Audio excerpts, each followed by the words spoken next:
Hey guys, what's up? Randall here. Today's episode, we have a sponsored interview with Plutus DeFi. Now, I'm not keeping all of the money from this interview. In fact, I'm sharing it with you over on Patreon. You can check it out, patreon.com/cryptolove, where we're giving away $1,000 per month. You have a 1 in 35 chance of winning at this point right now. Shout out to our elite sponsors, Justin and Steven.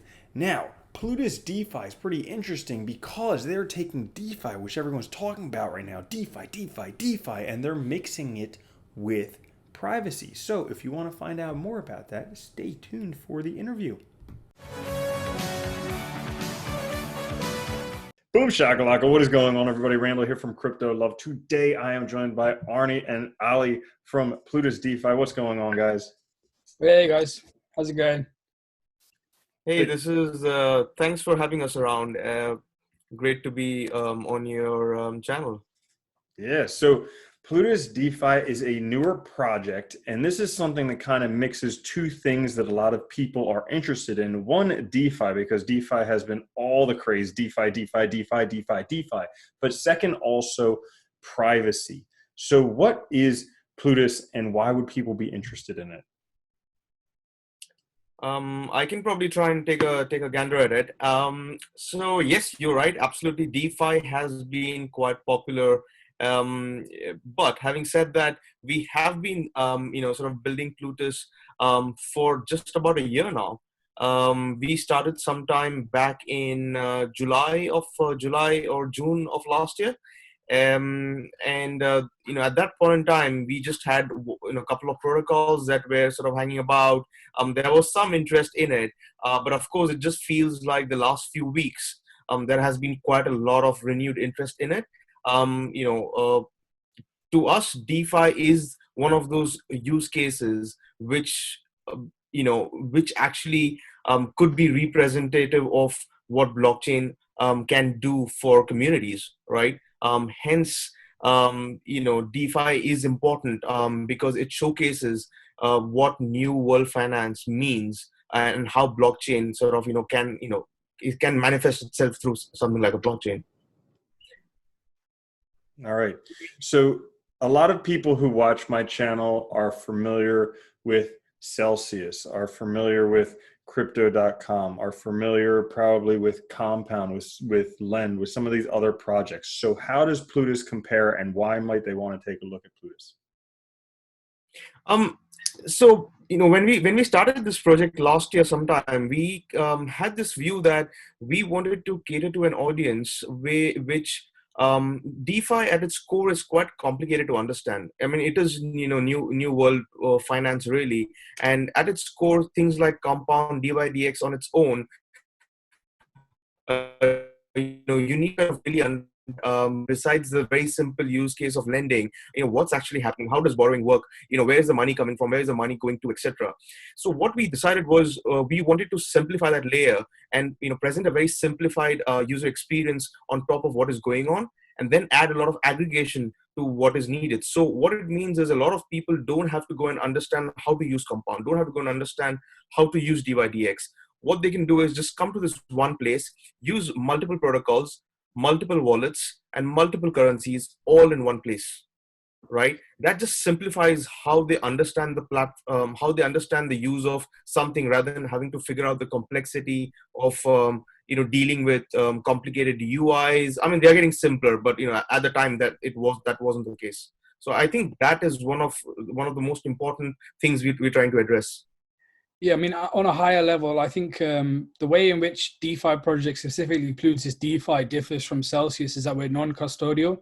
There are solutions like Nexo and Celsius, but they basically own the private keys to essentially the smart contracts, which are lending to the money market protocols. And it does have its benefits, but I think it's a sort of just a slightly improved version of traditional finance. The whole point of decentralized finance is to enable a wider layer of people in society to access decentralized finance who are either blocked out in regards to nationality, background, class, so many social factors. And we're putting back economic power in the hands of people who are outside of those arenas. If you go and try and lend on Celsius or Nexo, you need to complete certain KYC, or you might not have documents. You might be in a country specifically now, for example, with a lot of government administrations, departments are closed. You might not be able to get documentation. In certain countries, it's quite expensive. DeFi basically abstracts all of that away and lets you directly connect to financial products without having to go through the hoops of middlemen and middleware. So the accessibility is there. And obviously, within DeFi, there are so many interoperable components, like, buying insurance or, going through privacy layers, that we can now actually access, financial products in a private, secure, and, anonymous way if you want. In certain countries, trading in other types of currencies might be banned for, political, economic reasons. In DeFi, that none of that, is going to stop you or discriminate you or put you in trouble, essentially. So, wealth can be confiscated. You can put your currencies in other currencies. You can hedge. In this day and age, especially with what's going on around the world with the pandemic, I think that's even more important than before, to be able to hedge against risk, hedge against inflation, and so many other pitfalls right now of what could happen. Mm-hmm. Gotcha. So when you're using Plutus, do you actually maintain the private keys for your own crypto, and then you're able to benefit from decentralized finance? Yeah, so how it works is we've been developing something using counter instantiation. So if you're familiar with Solidity, what that basically means is we're able to kind of create a smart contract which you will own, and we sign that on the fly with you, or you sign that on the fly with your private key. And it's a kind of a neat kind of trick, because it means we never have any control of the smart contracts in which it's created with your private key, which then goes forth to push the funds onto a money market protocol like with Aave, Compound, DYDX, Curve.finance. So we're completely decentralized. The economic risks or security risks are taken out of that, potential vector. And obviously it's in line with the rest of DeFi in terms of you control your fund, you control the keys to, your sort of smart contract wallet. So yeah, we don't have any ability to interfere or even pause that, and nor do we want to. It's the whole point of decentralized finance. And to be honest, a general philosophy in the crypto space is that we're moving towards a technology that firmly puts control back in, the hands of people who own their wealth. Mm-hmm. Yeah. So it sounds like it kind of depends upon the smart contracts. So what kind of experience do you guys have with blockchain programming? Have you been around for a while? So we are not developers. We have a whole distributed team from America, Germany, the UK, Australia, and India. And we've hired some quite sophisticated blockchain Solidity developers who have been in the space for a long time, and they've worked on a lot of core smart contract Solidity tech for other companies. They're now full-time with us, and we have a pretty big team. I think the advantage that gives us is that we both come from slightly different backgrounds. Ali's been, working with some of the biggest corporates in the world, and my background is more politics and tactics and strategy. So when you combine that and you have the ability to put vision alongside the people who have the ability to code that, we're in a unique position where we are kind of creating some radical edge cases with what we're doing with Plutus DeFi. And that's also how it distinguishes us from other platforms which aren't really looking at privacy. They're not looking at like building this DeFi full stack, where no longer are single DeFi products on as separate projects. They all need to be brought into one place and be interoperable. So for example, if you want to mix your Ethereum or mix your coins and come out to a fresh address, well, we'll let you, be able to pull out a quote from an insurance provider like OPYN or Nexus, and then also forward that straight onto a money market protocol. Because, from Ali's background in product management, we're trying to reduce the friction and the steps that currently exist within existing DeFi tech. There's quite a lot of resistance and it's very rough.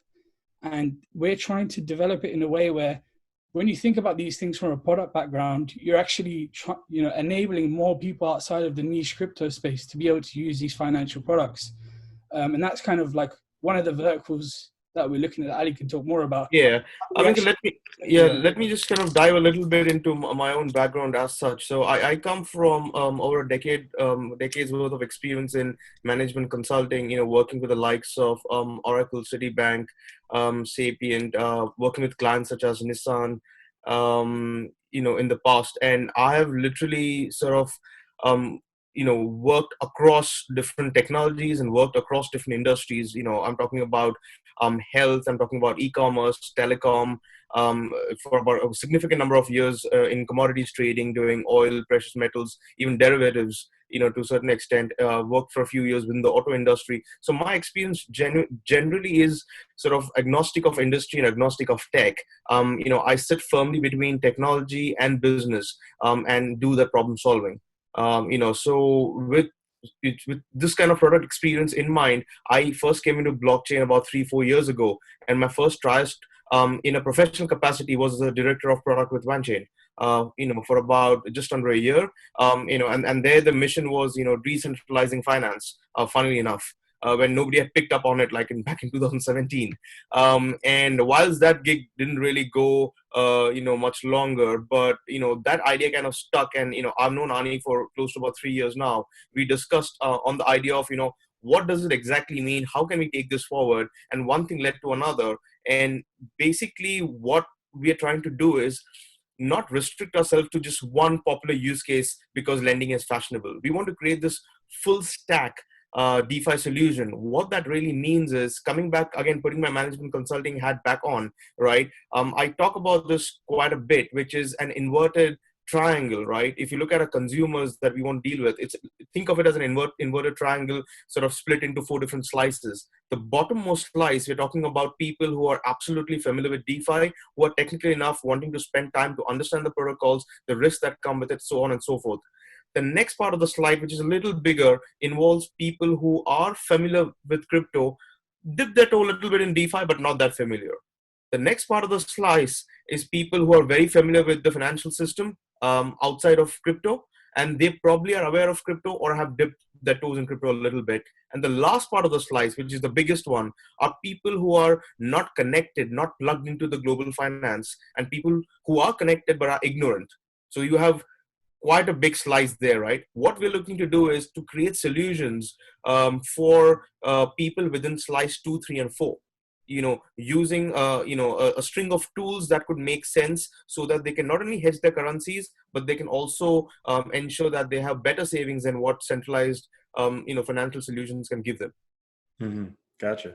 So you say that you've been in development now for about a year.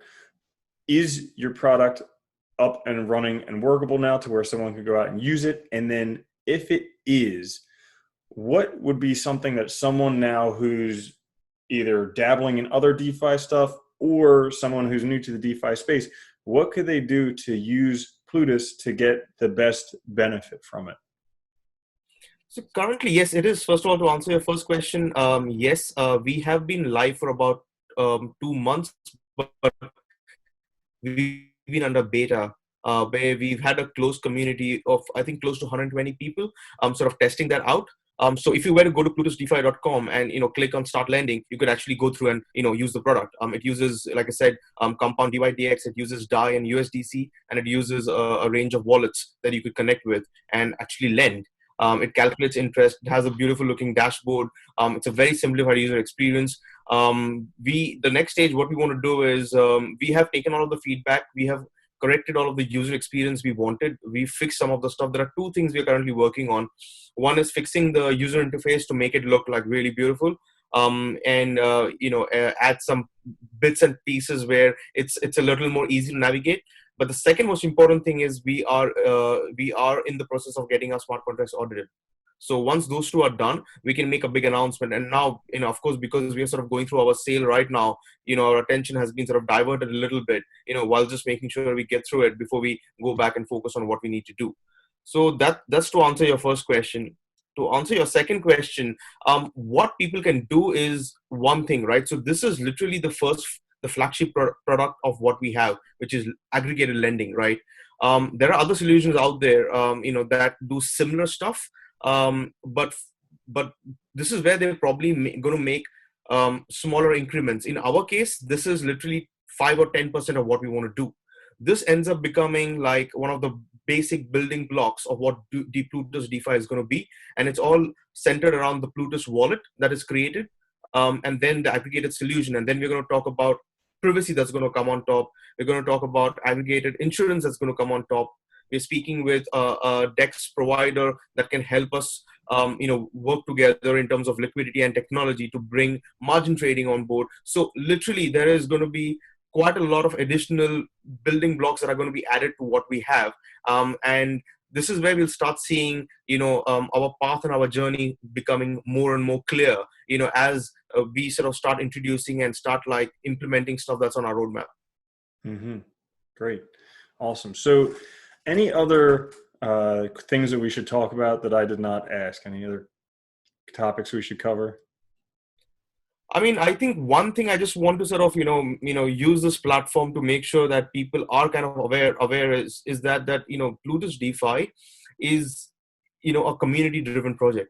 What I mean by that is, a lot of the similar projects in the space, they have the backing of like SF based VCs, where, they literally put in a bunch of money and, they're sort of given that level of sort of guidance and support, maybe to a large extent influence as well. In our case, we have VCs, but they don't have the kind of financial sort of prowess in terms of influencing what we want to do, which means it gives us the kind of freedom to truly go back to the community, understand what is it that they want, and make the impact that we would like to. So a good use case is the use case of mobile money, for instance, that we're looking to, explore out in West Africa, where, mobile money today is already, being used by, about quite a few West African countries, because when they earn their salary or pay their bills, it's all done through mobile credits. What we wanted to do to implement a use case such as that is to take those credits, right, and sort of bring them on chain through a tokenized representation. It does two things for them. One is that the currency that they use is massively inflationary in nature. By actually bringing it on chain and bringing it into USD, first of all, they don't have to rely on a bank account or some kind of KYC or whatever it is to get through in the system. So we practically get them plugged into the whole DeFi ecosystem. Secondly, what happens is, because they start saving due to some of the, sort of nature of how DeFi lending and the interest that they could earn, they straight away are double hedged in terms of where the currency goes. So that's a real practical implementation of where DeFi can actually make a difference. So we want to tackle use cases such as that, because I think being a community-driven project, it makes sense to sort of, explore and experiment with the use cases such as this. So that's one of the things I just want to make sure it's out there, because I think without the support of the community, and given how much we are sort of raising and it's a micro cap, the community support will become even more important as we go along. Mm-hmm. Awesome. Anything else, Arnie? How do you want people to get involved? I mean, so we are heading towards the last part of our token sell, which is being done through a bonding curve. I think something that we're actually doing differently is, I'm not sure if you're familiar with a project called LTO Network. They kind of utilize something called the bridge fee model. So, we're kind of investors ourselves, and we didn't really like the trend of people companies changing terms and changing vesting. So, and obviously the seed round dumping on people. So we come from the same background as our community, and we've utilized the bridge fee model in terms of, if people from the seed round liquidate, they have to basically incur a transaction fee. So potentially in the first month, that stands at 55%, and it's a sort of rapid deflationary mechanism where we feel it kind of helps the whole total circulation come down to the project, while also being fair to the rest of the rounds. And we're tying that bridge fee model, which has never been done before, with the bonding curve. So, the bonding curve happens through various DEXs, but also most importantly, it happens through Uniswap, which is kind of like an automated automated market making. And, that's actually in itself an interesting topic, because of the way centralized exchanges have really declined over the last year. More projects are opting for this sort of organic way of listing their token and raising liquidity. But yeah, really on the 21st of July, we have the bonding curve. It starts at a certain price, it ends at a certain price, and there's the last portion of private sale tokens are being listed there really. And beyond that, I think well, kind of the community will wait and see some of the very large partnerships and traditional partnerships that we're coming to announce in the next week or so, and some of the very, very big key hires within academia that we've made to come on and help us with governance and really architecting a solid privacy infrastructure. It's really quite exciting how much development's happened in the last 2 months. But yeah, I mean, my background is political and it's activism. So I was in Egypt during the Arab Spring. I've been involved in various international movements. For me, and the reason why DeFi makes sense is actually it's the way in which we can build a new economic system, but through decentralized finance. I think that could be the economic backbone of it. In terms of governance, you're seeing interesting stuff in terms of how you can have voting or participation in a different way. But one thing we want to just really make clear is that everything we build is in the best interest of DeFi users. So we're building really pragmatic and concrete things that need to exist in the DeFi space. Mm-hmm. Awesome. Well, it sounds like a great project. Anyone who's interested can check it out at plutusdefi.com. Thank you for joining us, Arnie and Ali, and have a good one. Peace. Thank you, guys. See ya. Bye.